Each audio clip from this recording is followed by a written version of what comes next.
Ladies and gentlemen, hey, hi, how you doing? Welcome back to the channel. I don't think there's really any denying that Warzone as of late has been a bit rough. Going into the whole Cold War integration, we didn't really have much going on in the way of anything really. Updates weren't really super frequent. The Halloween update with the Haunting of Verdansk was really the last time we had anything major going on in game prior to the integration. And obviously since then, things have felt a bit off for the most part. Looking forward, of course, we've got a lot of big stuff said to be coming to Warzone here soon, including an entirely new map. So things could end up getting progressively better, or things could end up getting progressively worse. So today, we're basically going over the major concerns and issues with Warzone now and what could be problematic in the future as well. So if you enjoy the video at any point, a like rating would be much appreciated. And of course, if you're new here or if you haven't yet subscribed, I am always covering everything going on in COD, from news to intel, all that stuff. So feel free to subscribe if you like what you see. Now, first and foremost, there are a few standout issues that Warzone is facing now, and some issues that it has been facing pretty much ever since it launched. The cheating, for one, is absurd. The fact that there's still no anti-cheat and no way to really combat cheating is a massive bummer, and truly, unless it does get combated in the future, in the near future ideally, Warzone I don't think is ever going to peak like it did back around launching for those first few months. The aim hacks, the wall hacks, all that stuff, it is so common, and anyone caught doing it can just easily make another account and jump right back on, it seems. It's just not a good situation whatsoever, but of course, that's nothing new. It sucks that I have to say that, but that's sort of where we're at right now. Now, when it comes to some newer issues, one major one revolves around the Gunsmith, which, hey, I'm just going to say the Gunsmith system is probably one of the coolest and best innovations that we've had in COD in recent years.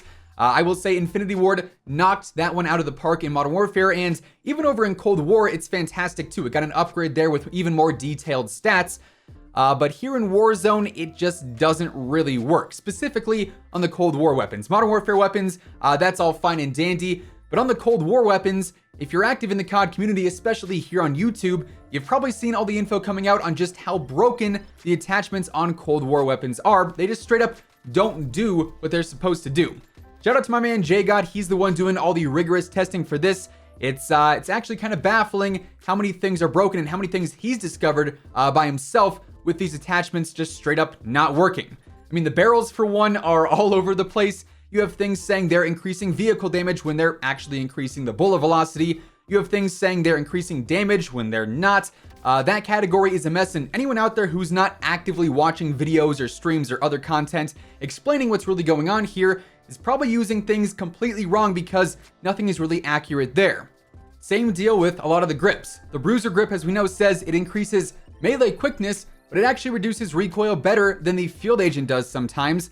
Again, unless you've seen a video on the subject or you have friends keeping you informed, you would never look at that and think that's truly how it works.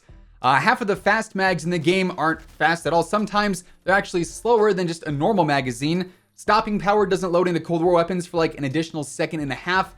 There are just so many downright busted things here, and like I said, it's hard to think that they're not already fixed, but if these issues aren't fixed soon, I don't think that's going to help the game's case either. Also, hopefully this isn't just coming off as me complaining or whining about stuff too much. I just want to try and highlight like my biggest concerns and what I think needs to be those areas of focus on the off chance we can actually help improve the game, because, you know, a dev or someone with a point of contact can gain some insight that they don't already have. Anyways, the broken Gunsmith is absolutely a huge concern for me. But looking more into the future, I'd say the next major update coming to Warzone is with Season 2, or potentially it's going to happen during Season 2. And that, of course, is the rumored map update. Now, if you're not up to speed, rumors are saying that around that 1-year mark for Warzone, so sometime around late February or early March, we're going to end up seeing a new Ural Mountains-based map added to the game. That map is going to be comprised of all the various fireteam maps in that environment that we've got over in Cold War. Pretty similar to just how like Verdansk is made up of all the ground war maps and whatnot. However, there is still a lot of questions surrounding all of this. First off, is this map going to be added as a new additional map? So we would have Verdansk and Rebirth Island and this new Ural Mountains area. Or is this map going to be added in as a replacement to Verdansk, and then we'd only have the Ural Mountains area and Rebirth Island? Because if we get the former there, I don't see that being a huge issue, right? However, if Verdansk is completely removed and replaced, I don't see that going over particularly well.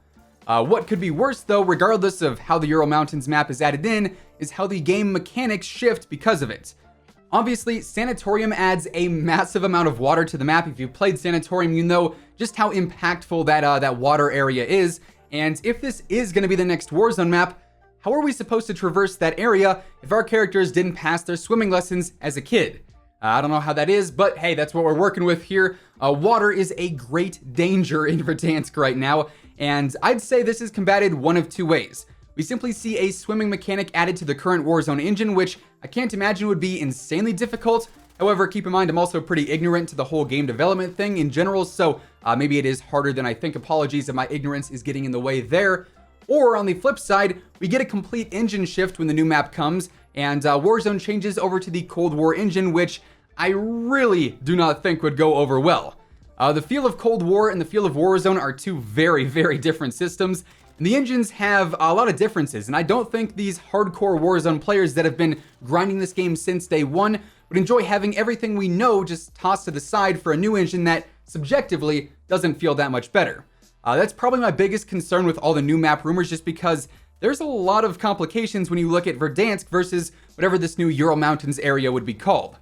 Then the final big issue I wanted to bring up is just update consistency. At the start of Warzone and even through most of the summer and fall, we were getting pretty substantial updates like every 2 to 3 weeks, give or take that one lone exception here and there. The broken things were actively being fixed. The stim glitch was patched like 22 different times. We had new weapons dropping with the seasons. We had some map changes, although they weren't particularly insane or super, impactful. We had the intel, which honestly, I miss a lot. It was always cool learning about the backstory of Verdansk and the whole storyline evolving there. But as of late, the updates seem to be a bit lackluster. I mean, we're getting new playlist updates, but nothing like the Halloween event or the bunker mystery continuing. And much like the Gunsmith issues, I feel like if updates don't become more consistent and exciting, things aren't going to head back towards an upward trend in terms of just the overall quality of the game, which obviously is what I would assume the devs and Activision are striving for. And I mean, if Verdansk ends up staying around past that 1 year update, if we have Verdansk and the Ural Mountains and Rebirth, Verdansk has got to see some changes, man. You know, you can only drop at Superstore and hangars and hospitals so many times. There really aren't a ton of things going on with Verdansk, and I feel like that's one major drawback of Warzone in general right now. The map is just kind of dull. So hopefully in general this provides some insight as to the big issues and the potential problems that Warzone either currently has or could have in the coming months. You know, just some overall things that I would say are some red flags, if you will. But yeah, with all of that being said, that pretty much wraps things up for today. If you enjoyed the video, let me know by dropping a like on it. And of course, if you're new to the channel, or if you haven't already subscribed, I'm always covering the latest Call of Duty news, intel, updates, tips, setups, pretty much everything going on in COD. You're gonna find it right here on the channel. So feel free to subscribe with your notifications turned on. That way you'll always know whenever I upload a new video. As always, if you want to check out any of my partners, be sure to use code WhosImmortal for a discount on all Scuff, G Fuel, and Control Freak products, and all those links can be found down in the description below. But once again, thanks so much for tuning in, and until next time, take it easy, have an awesome rest of your day, and I'll catch you guys later. Peace out.